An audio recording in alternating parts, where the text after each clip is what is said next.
I've been a practitioner since 1969. And one of the things I always discuss with anyone coming in for practitioner treatment is, if it was 100% here now, how would you feel? And then my challenge to them is to ask them to leave the office with that feeling intact, to feel that way before it ever shows up. It was William James who said many, many years ago, if you don't feel the way you want to act, act the way you want to feel, and you'll feel the way you want to act. So we do what? How many have something new and wonderful and beautiful that you would like to have in your life right now? Okay. Now, we'll wave the magic wand.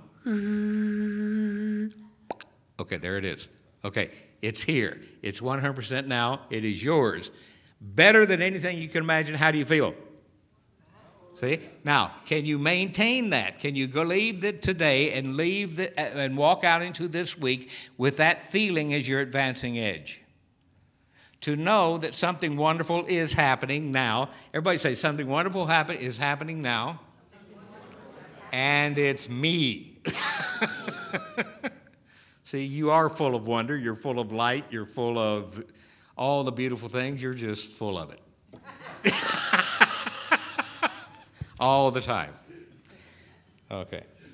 Earl Nightingale continues by saying, well, it's pretty apparent, isn't it? And every person who discovers this believes for a while that he was the first one to work it out. We become what we think about. How many have heard that before? Okay. Emerson? What did Emerson say? You are what you think about all day long. Okay. Now, he continues by saying, conversely, the person who has no goal, who doesn't know where he's going, and whose thoughts must therefore be thoughts of confusion, anxiety, and worry, his life becomes one of frustration, fear, anxiety, and worry. And if he thinks about nothing, he becomes nothing. Okay. How many know people who sit down and all they do is use their creative imagination to justify their limitation, to find somebody to blame it on, instead of finding the power within that will change anything in your life? Health change, happiness change, financial change, relationship change. The change is waiting on what? Not something outside of you. It's waiting on what? The thing itself. Where? In you, as you. Because you direct it. See, Earl Nightingale understood this. And by the way, Earl Nightingale, who put the Strangest Secret together, was a student of Ernest Holmes. Bill W., who organized, he didn't found AA, but he organized AA, was a student of Ernest Holmes. Okay. Chuck Chamberlain, who took over after Bill passed, was the president of the board of directors of Founders Church of Religious Science when I joined Religious Science in 1963. And he was Richard Chamberlain's father and a student of Ernest Holmes. But Ernest never claimed to be original about anything. But shortly before Dr. Holmes passed, the Los Angeles Times interviewed him and said, Dr. Holmes, how would you like to be remembered? He said, if you steal from one person, you're called a plagiarist. If you steal from everybody, you're called a scholar. I'd like to be remembered as a scholar. Okay. And that's really what we're doing, because the great thinkers of the age have realized that no great thinker ever contradicted their great thinking. It was the lesser ones who got into arguments over who, what, when, and where.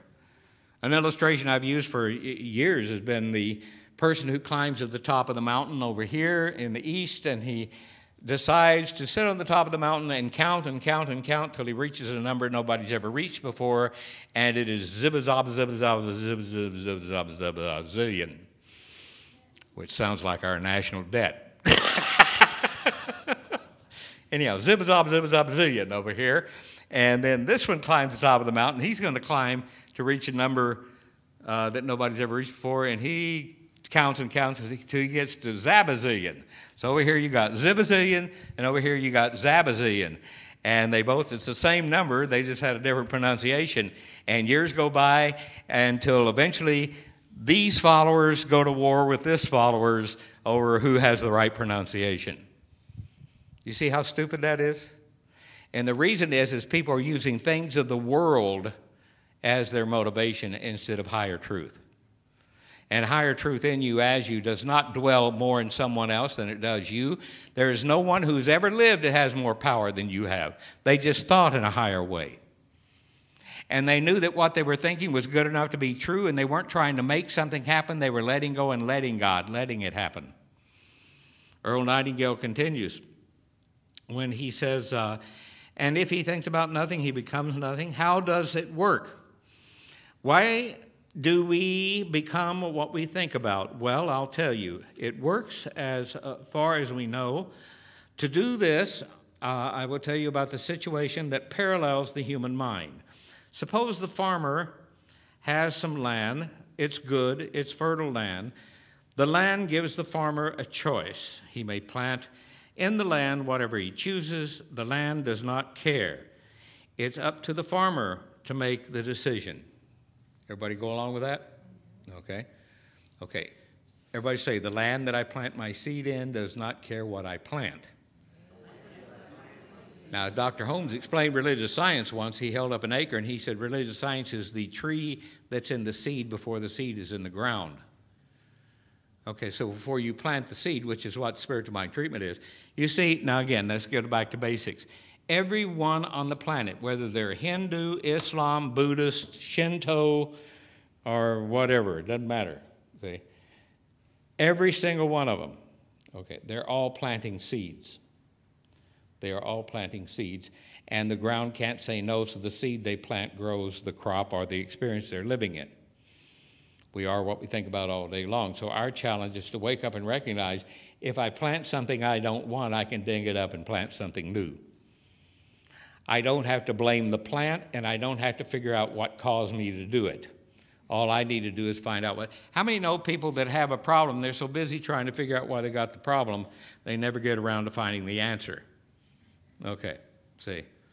This is why, I got news for you. Listen to me. Nobody loves Louise Hay more than I do. I've known Louise since she was a practitioner with Raymond Charles Barker in New York City. Okay, Louise Hay wrote those books for kindergarten non-metaphysical people. You should not spend any time trying to figure out why you got the problem. What you need to do is find the consciousness of the answer. Okay. How many know, everybody say, if I keep looking for the problem and the reason for it, I'm following Sherlock Holmes.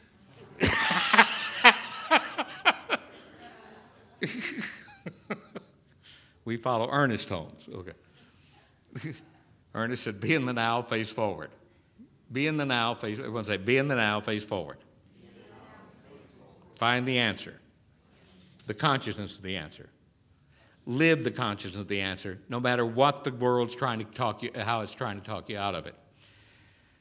Earl Nightingale continues, says, we're comparing the human mind with land because mind, like the land, doesn't care what you plant in it. It will return what you plant. It doesn't care what you plant. And he goes on to say that, you can plant something wonderful or you can plant poison, and it's going to grow both. And it doesn't care what you put in it. And the power within you doesn't care what you put in it. We have been given sense enough to find out that if my consciousness is not producing what I want, maybe I need to learn how to change consciousness.